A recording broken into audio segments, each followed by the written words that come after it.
Hey guys, what's going on? It's Chris from Dream Media Home Theater, and today's episode we're finally doing the shootout, right? This is the Sony 715 as well as the JVC rs2000, also known as the NX7. And in today's video, I'm going to be showing you guys quick comparisons, whether it be, video, or I'm going to be doing, dissecting certain scenes in movies. And basically, I'm just going to show you real world data. Like, I don't care which one wins. I don't have any dog in the fight. It's not like I have stock in any of these companies. So I'm just going to show you guys exactly what I see, and I'm going to show you guys some subjective things as well as objective. But we're going to get into all that. We're going to do it right after the intro.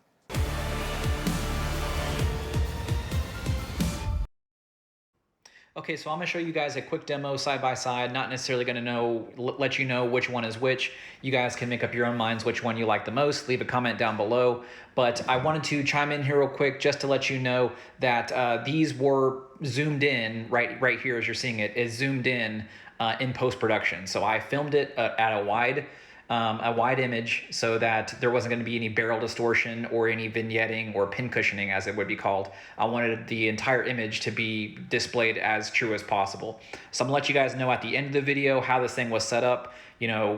Basically there's no trickery here. I'm just showing you guys a 1-for-1, and I'm reporting the facts that I see, and you guys are just riding along as viewers. So just sit back and relax. I'm going to show you guys some more clips and demos, and then we'll talk about some of the key parts of the things that I've seen in this review in just a minute.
Okay, so let's check out this quick little clip here. I paused this on Mad Max, and the specific reason why I chose this one was because the very first time I saw this movie, it was like a torture test. Like it had grain everywhere, and that's basically how I understood the movie to be. But if you have a good enough setup, you're not really gonna see all that stuff. So let's check out the Sony over here and see how it does. So if you're looking at the landscape, basically the sky right here, you're noticing a fair amount of grain, right? But the trade-off is if you're looking at this fellow's head, you get a lot of detail. You get to see the stubbles coming out of this guy's head. So that's pretty cool. But let's talk about the picture colors too. So if you're looking over here, it's a little more of a magenta shift. This one is a little more, it's slight shift towards green. The sky in the landscape, you're not seeing the grain as much.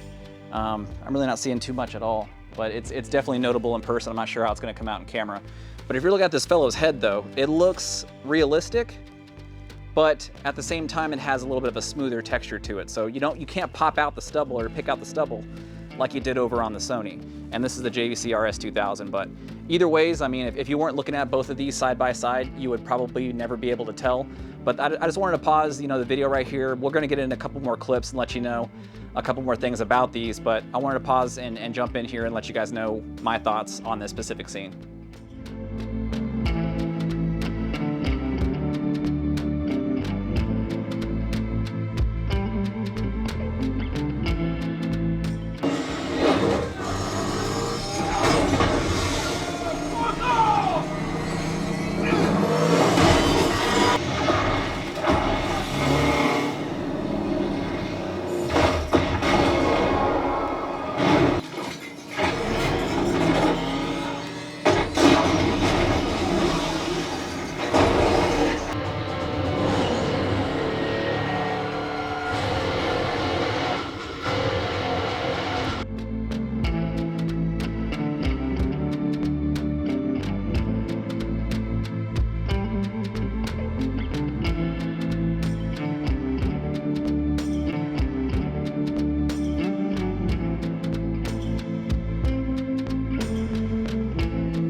Like, it would be awesome if it was just tamed. Like, the Sony is great, you know? It's just if it had that little extra little bit of control, like automatic, like the DTM on the JVC. Because the sharpness, it's irrefutable how sharp it is. So let's start it paused at high. Pause it. Okay, so now we have the HDR Enhancer on the Sony on high. So let's go through the different settings and show you how good the Sony can actually get. So the JVC is done. Like it's doing its dynamic tone mapping by itself. You don't have to touch it. You don't have to let it know any specific movie or any specific source that you're using. It just does it and it works. So with the Sony, you basically have to go in there and manually adjust these things, you know, depending on your source, depending on the movie you're watching. So this is middle, which helps out. That's low, it kind of dims the entire image. It doesn't really help much of the detail, but you're seeing more banding in it.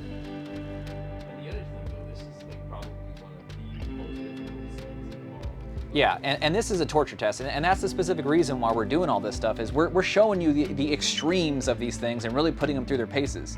Like if you were to sit there and plop up, you know, like just any other image, maybe like Avengers or something like that, you know, just massively consumed media. It's not going to be that big of a deal for you to you know, be able to choose one way or the other on those. So all these specific things that we're showing were specifically chosen for a purpose. So this is, I think what the nits on this thing is pretty freaking high.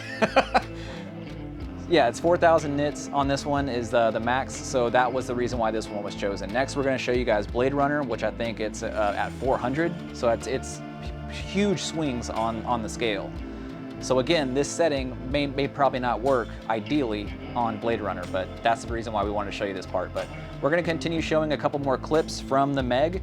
This is just a, you know, a bright movie. You're outdoors. Obviously, it's gonna look nice, you know, on anyone's panel or anyone's projector.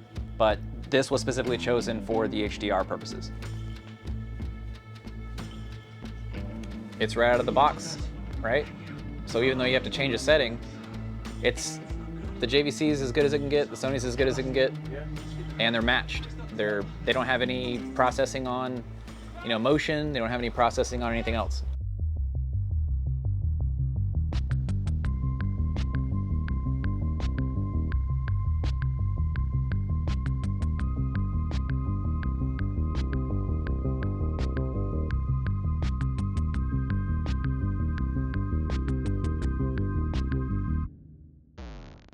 Yeah, but look at that. Oh, for sure. Just look at that. But I mean, but honestly, that's the only benefit at this point in my eyes. Yeah, look at that. That's what I'm saying. I don't even think you could tell on the camera. So, here. Okay, so I'm trying to show the difference in between these two. On the right is going to be the JVC rs2000. On the left is going to be the Sony 715. So if you can look and see the difference in between them, where I'm at in the room, it's kind of zoomed out. So it's not necessarily the easiest way to tell the difference, but I'm looking at the camera and you can't really tell all that much of a difference anyways. But this black on this side, on the JVC side, is black. This side, it's almost a little grayish, but at the same time, if you're looking at it, you're looking at the words pop a little more on the right side.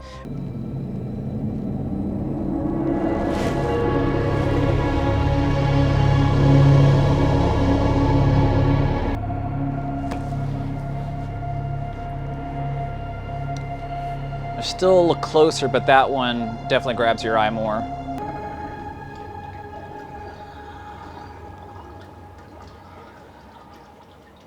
I don't know, man. The spectral highlights on the right look pretty good. Don't worry about it. Ignore what I said. I just think that there's just overall there's one major advantage for each one. Her eyes. Yeah, but that's the same thing. It's that this doesn't do HDR as well as the other one.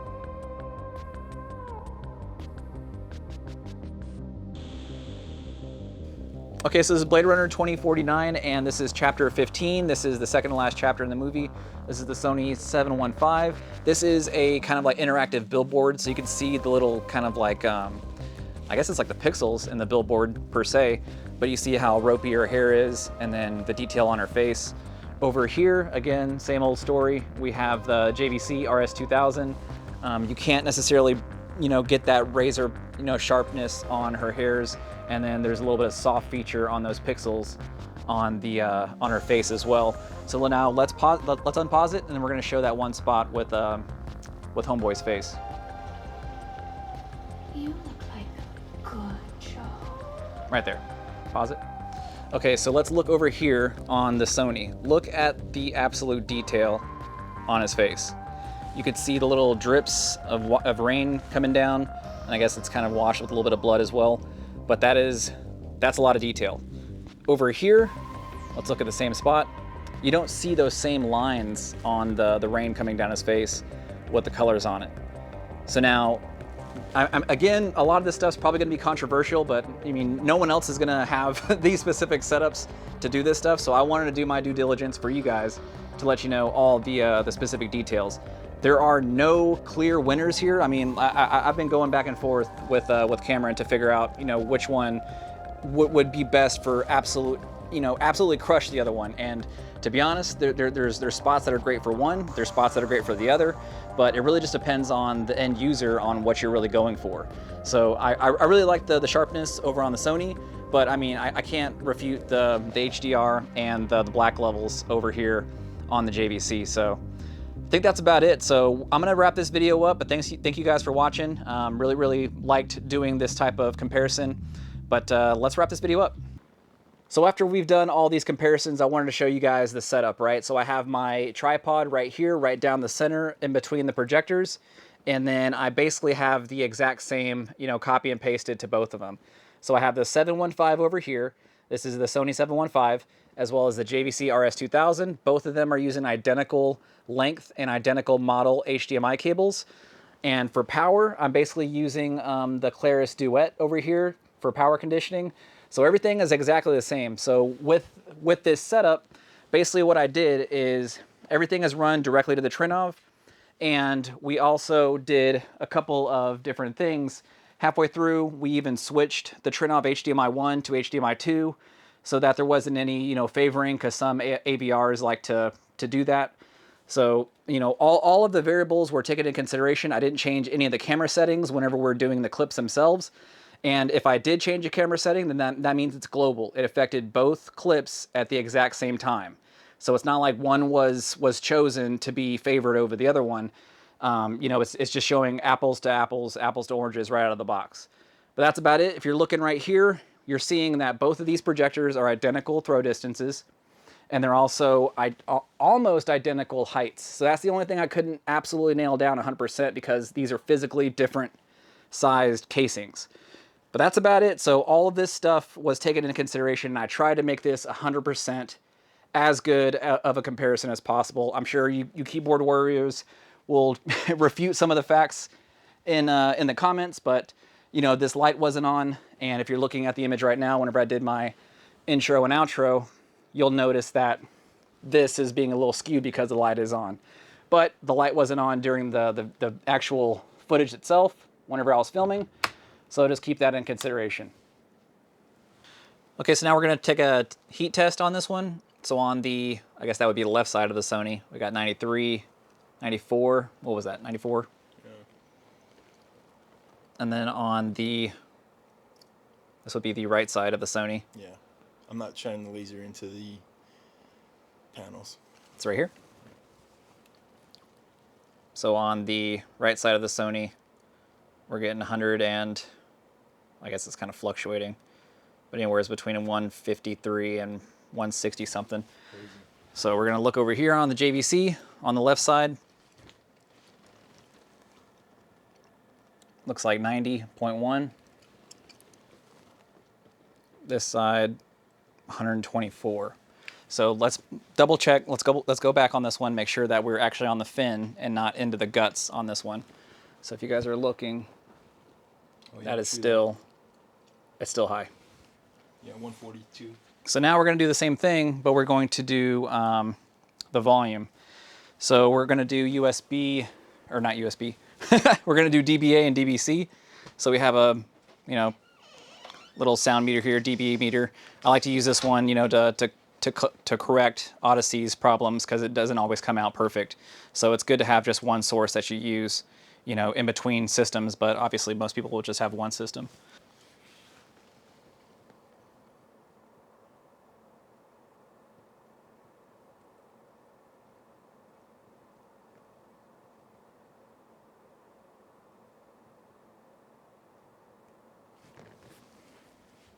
Okay, so now this one is for surely starting on A.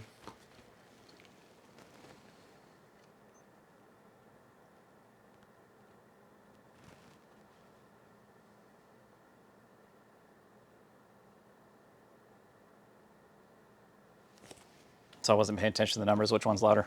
I mean, honestly, the JVC barely. We're splitting hairs yet again. So, I mean, Again, this is the objective data. I mean, this isn't necessarily anything crazy. We're just trying to show you guys everything is one for one. There's no trickery here. We're not trying to fool anyone. Again, it's just the exact same stuff that we're seeing. We're just letting you guys know. All right, guys, that's going to conclude the comparison video. I mean, they're legitimately, they're both winners. I mean, you can't fault any of these projectors for their performance right here. And for the Sony, I think MSRP on that one is just a shade under $10,000. For the JVC, roughly $1,000 less. I mean, their specs are almost identical on paper. So just looking at them in person, it's going to be very hard to pick a winner. I mean, like both of them, letter grade, they both get an A. For me, I like to just, and this is going to come down to some people too, really, who is this projector for? Are you right for the projector? So do you want to just turn it on and it's going to work every single time and you don't have to mess with it, you don't have to fuss with it? Then maybe the JVC is going to be right for you. If you like your projector to look absolutely like a TV, then maybe the Sony is going to be right for you, because it does give you that crazy sharpness and it does have that, that X1 processor in there that's going to help out with that reality type of creation.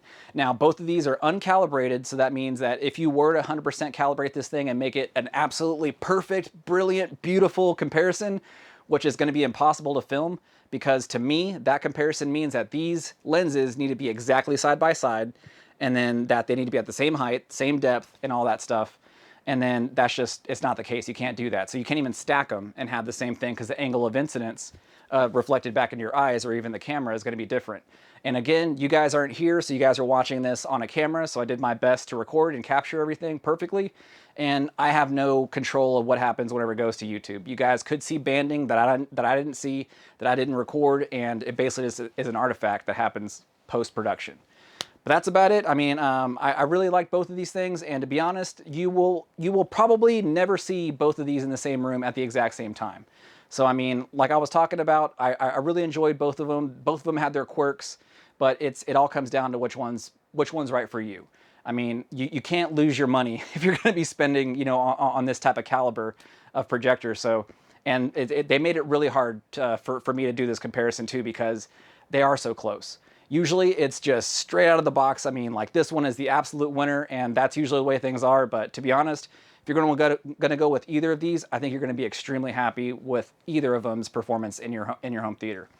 But I think that's all I got, man. I really appreciate you guys for sticking around. I mean, if you want to purchase any of these things, we will leave our contact information right down here. Doesn't hurt to actually reach out, you know, show your support. We'd be happy to get you in the best projector that's going to be right for you. So, I mean, are you right for the projector? Is the projector right for you? I mean, which one really is it? So give us a call and we'd be happy to figure that out for you. But that's all I got. Make sure you like, share, and subscribe, and I'll catch you on the next one.